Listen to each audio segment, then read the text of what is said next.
Welcome to Nugget 213 with Steve Groman, and this will be part 2 of our visit to the John Day fossil beds. After the advice of the park ranger at the Painted Hills Unit, we took the back roads. She goes, "Are you afraid to go on back roads?" And we just kind of snickered and went, "Nope." She goes, "Well, you can't get lost. Just go straight and take a right and go across the river and you'll get to the highway and it'll be a nice, beautiful shortcut." Incredible views. Heading to the Clarno Unit, we passed through the little town of Fossil and saw one of these guys. It's a phone booth. It's funny to see these old phone booths in different little towns. Sometimes the phone's there, but most of the time the phone isn't. Some of the information on the website for the John Day Fossil Beds National Monument says, Clarno, west of the town of Fossil, the Clarino Palisades march across the horizon. These pillars of mud preserve the remains of brontothares, creodonts, palm trees, and bananas. Can you imagine a pre-flood palm tree and a pre-flood banana? The Clarno Unit is 18 miles west of Fossil, Oregon, off Oregon 218. That is a curvy,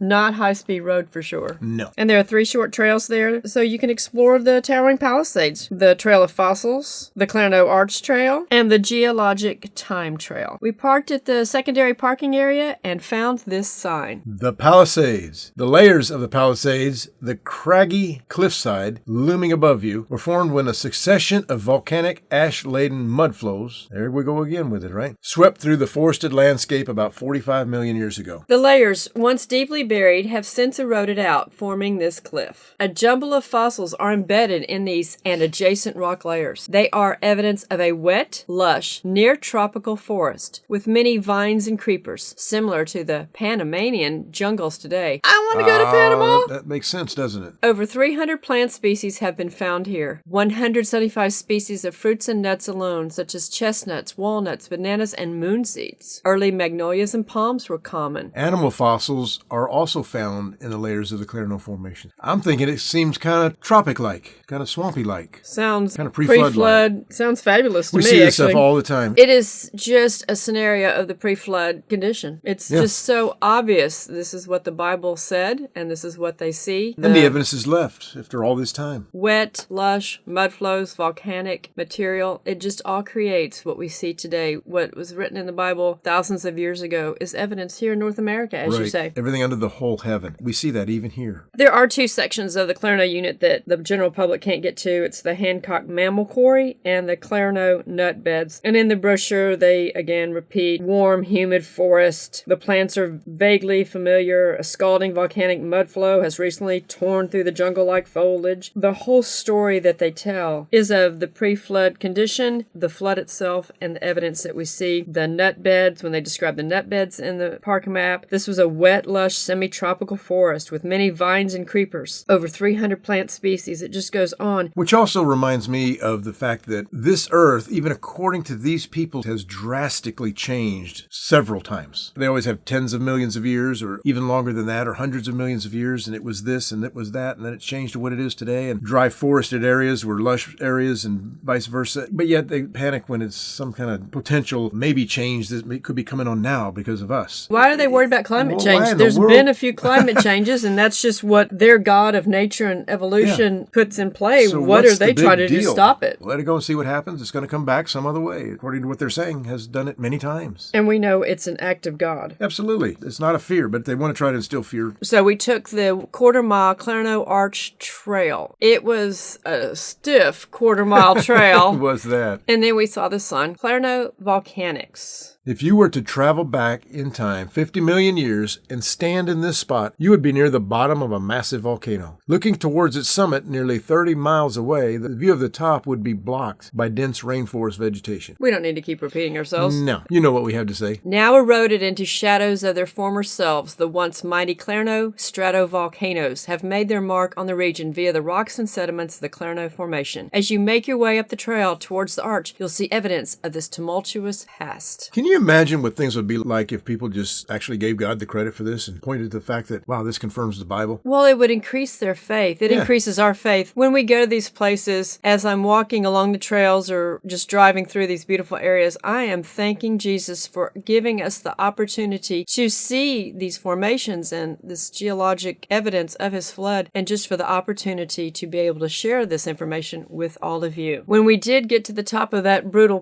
quarter-mile climb, we found this sign. Logjam. High above you are 2 fossilized logs, one vertical and one horizontal. A layer might have wedged the horizontal log against a sturdy tree on its way down slope. Absolutely incredible. I'm not sure about their scenario, but I would imagine that there are logs all within that. All throughout that stuff. And then as we traveled a little bit further down the trail, there was this beautiful arch. That's why it's called the Arch Trail. After we figured out how to make our way down the Clarno Arch Trail, we took the Trail of Fossils. And it says, this is the best trail in the monument to see real fossils. Look for leaf imprints and pieces of wood within the boulders that have fallen from the cliffs. And even though this was a shorter, lower trail, it was rocky and slick. And It was rocky. we found this sign that was against this boulder. The scattered fossils on this rock are all from the same variety of sycamore. Fine-grained sediments of a layer flooded over leaf scatter and preserved what was on the forest floor. Remnants of a branch, perhaps also sycamore, can also be spied on both edges of this boulder. Well, we have sycamore trees today. Wasn't Zacchaeus in a sycamore tree? Was he in a sycamore tree? At least that's how the song goes. That's how the song goes, right? This boulder, it's just crisscrossed with leaf litter, as they call it. Just simply amazing. And you know how small and dainty and frail a leaf is? It was a rapid petrification thing that took place here, which again verifies, of course, the flood. And as this sign says, removal of rocks or fossils is strictly prohibited. Please, when you go to these places, don't take anything. Yeah. Except for if you see litter, pick it up. I hate when people litter at these places and just drop their water bottles. But you know what the new thing is that's driving me crazy? I know. Tell them what's driving me crazy that we see 'em everywhere. Absolutely everywhere. Masks. We took the Geologic Time Trail. Each foot you travel on this trail represents 37,000 years of travel forward in time. The starting point is 50 million years ago, near the beginning of the Clarno Formation. In a quarter mile, you will reach the picnic area and the present. I'm already in the present. Thank you. Signs along this trail use a scientific notation for time. MA, mega annum, or a million years. And KA, kilo annum, or 1,000 years. Next sign, 50 million years ago, dense with vines and climbers, a near-tropical rainforest dominates the area. Tiny four-toed horses browse on understory vegetation. Annual rainfall is almost 120 inches per year. Well, there we go. We got a lot of rainfall, don't we? The next sign, 44 million years ago. A series of volcanic mud flows swept down hillsides, preserving fossils and forming the layers of the Palisades. They just have these gigantic time frames. It was all what happened during the flood. It would be fantastic if they would just give God the credit for all this stuff,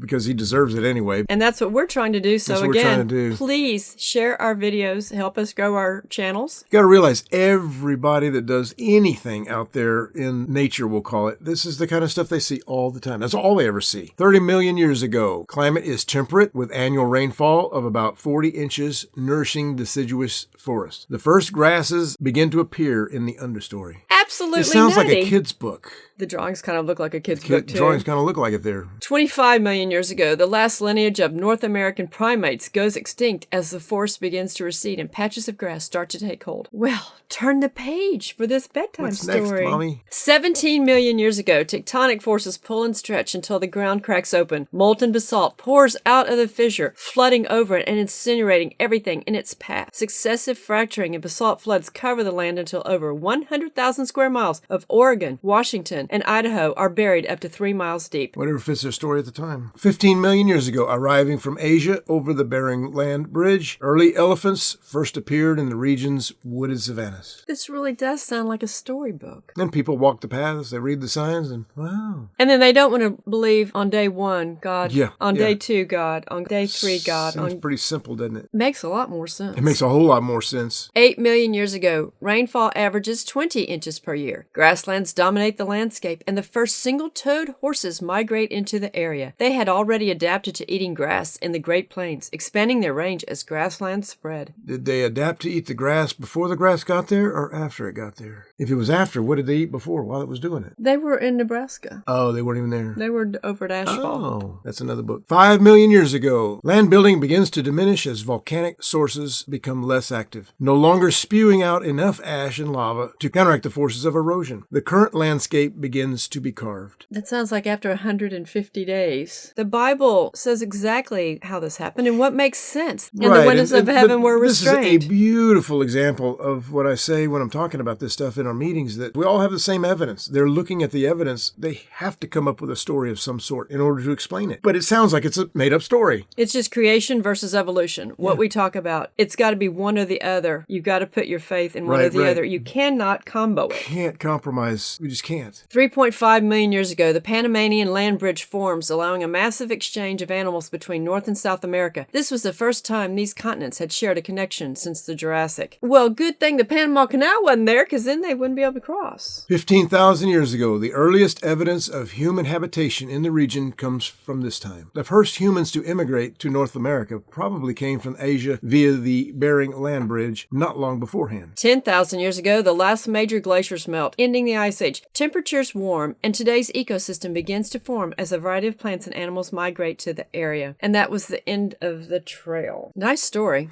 It is a nice story. But it it's is wrong. A beautiful place. They've got to come up with something. Few places in North America offer such a unique look into the distant past than the Clarino Unit of John Day Fossil Beds National Monument. From the glimpses of the tropical forest captured in the rocks of the Palisade Cliffs, to the spectacular nuts, fruits, leaves, and twigs preserved in the one-of-a-kind Clarino nut beds, to the rhinos, brontotherers, and horses unearthed in the Hancock Mammal Quarry, the fossils of Clarino provide an extremely rare and surprisingly complete record of life in ancient Oregon 40 to 54 million years ago. No, more like 4,500 years ago. I like this part of the sign. Devastation, the Clarno Palisades are all that remain of an event of catastrophic proportions that took place 48 million years ago. Many miles from where you now stand, a series of cataclysmic eruptions rocked the landscape, sending plumes of ash and fire into the sky, blocking out the sun. A wall of boiling mud roared through the forest, killing everything in its path and instantly burying them under hundreds of feet of debris. This sounds like Mount St. Helens. Sounds like Noah's flood, but I mean, we can see this kind of thing actually happen, not millions and millions of years ago, just in many of our lifetime. When a volcano goes, and can you imagine then, back at the time of the flood, fountains of the Great Deep break up? And it's exactly what happened. It is what happens. It's just the time frame that they have through evolutionary mindset. This raging mud flow, called a layer, created one of the most unique and fascinating collections of Cenozoic fossils in North America, frozen in time on a day of devastation. Well, that about wraps it up. There's no such thing as Cenozoic. It's just pre-flood and post-flood. And we just thank the Lord that we were able to go see this. Yeah, we've oftentimes when we're out, especially at these kind of places, how beautiful it is. This is after the flood. This is after total destruction of this place. It's still beautiful. We talk about God's creation, and it isn't the original creation, but it is the creative work of what happened after the flood. Maybe I'll do a Saturday travel and history tip on John Day. He was quite a colorful character, as were a lot of the mountain men and these trappers and guys that went out with Lewis and Clark. We are grateful that someone donated this 22-acre piece of land to the National Park Service so that it is part of the monument, and I'm so glad that we went there that day. Yeah, it's great when people will do this, and because it does preserve it, and it is good to preserve a lot of history that is everywhere, not just in this country, but everywhere, because it all is a record of what took place in the past. All right, well, thank you.